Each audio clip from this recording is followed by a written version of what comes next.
الحمد للہ رب العالمین والصلاة والسلام علی سید الانبیاء والمرسلین وعلی آلہ واصحابہ وذریاتہ اجمعین اما بعد۔ قربانی کے مسائل چل رہے ہیں۔ سوال یہ ہے کہ قربانی کے ایام کون کون سے ہیں؟ ماہ ذی الحجہ کی 10 تاریخ سے لے کر 12ویں ذی الحجہ کی شام تک قربانی کے وقت ہے۔ اس دوران جس وقت چاہے قربانی کر سکتا ہے، دن میں بھی کر سکتا ہے اور رات میں بھی کر سکتا ہے، لیکن سب سے افضل دن عید کا دن ہے، اس کے بعد 11ویں ذی الحجہ کا دن ہے، اور اس کے بعد 12ویں ذی الحجہ کا دن ہے۔ اسی طرح سوال یہ ہے کہ کیا عید کی نماز سے پہلے قربانی کرنا درست ہے؟ عید کی نماز سے پہلے قربانی کرنا درست نہیں ہے، لیکن جو لوگ شہر میں رہتے ہیں تو شہر میں اگر کسی ایک جگہ نماز عید ادا کی جا چکی ہے تو اس کے بعد قربانی کی جا سکتی ہے۔ اگرچہ آپ کے علاقے میں، آپ کے محلے میں عید کی نماز نہیں ہوئی اور آپ نے ابھی پڑھی بھی نہیں، لیکن آپ کے شہر میں کسی جگہ مسجد میں عید کی نماز ہو گئی اور لوگوں نے پڑھ لی ہے تو آپ کی قربانی درست ہے۔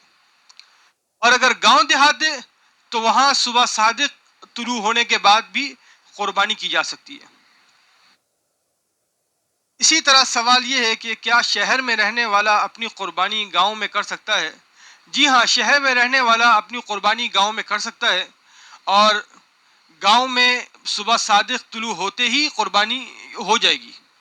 اگرچہ شہر میں کسی جگہ بھی عید کی نماز نہیں ہوئی، لیکن قربانی چونکہ گاؤں دیہات میں ہو رہی ہے، اس لیے وہاں پر صبح صادق طلوع ہوتے ہی قربانی کرنا درست ہوگا۔ اسی طرح سوال یہ ہے کہ کیا رات کو قربانی کرنا درست ہے؟ فقہائے کرام نے رات کو قربانی کرنے کو مکروہ لکھا تھا، لیکن چونکہ اب شہروں میں لائٹوں اور روشنی کا بھرپور انتظام ہوتا ہے، تو جس جگہ بھرپور انتظام ہے اور لائٹ وغیرہ ہے، روشنی ہے، تو وہاں پر رات میں بھی قربانی کی جا سکتی ہے بغیر بلا کراہیت۔ لیکن جہاں پر لائٹوں وغیرہ کا انتظام نہیں ہے تو دن کی روشنی میں قربانی کرنا افضل ہے، بہتر ہے، اس لیے کہ رات میں پتہ نہیں چلتا کہ چاروں رگیں کٹی ہیں یا نہیں کٹی۔ تو اس لیے فقہاء کرام نے لکھا ہے کہ بہتر یہ ہے کہ دن میں کی جائے، اور اگر رات میں اتنا انتظام ہے روشنی کا، لائٹیں لگی ہیں، بھرپور انتظام ہے، تو رات میں بھی کی جا سکتی ہے قربانی۔ اسی طرح سوال یہ ہے کہ کیا خود قربانی کرنا بہتر ہے؟